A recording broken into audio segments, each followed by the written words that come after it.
mandipaka musasete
ngoma ikona zvemafani kona ngalenda touya nepopochani kutanga kwengoma saka totanga mahwani dambudziko vanonifananidza ndakaridza makoko akapururudza kukomba ndapedza akazongofani katora mukombeni kabva ndamboushambadzaka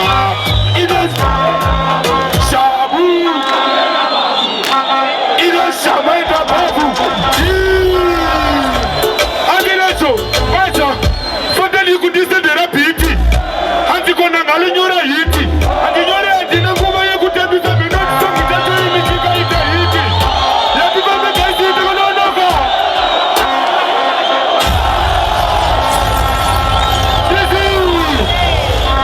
warira lulu chimba chapindirwa nemauto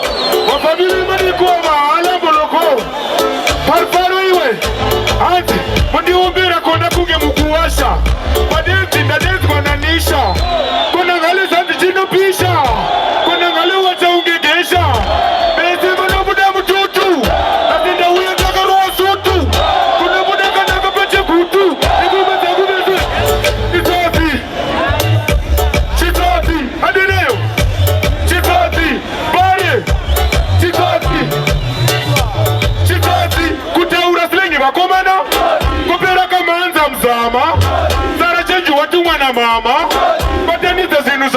kurota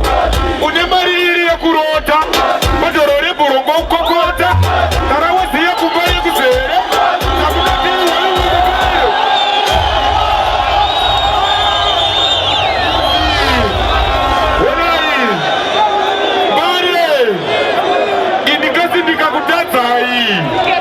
aiwa militari yangu ne mauto vanokupedzai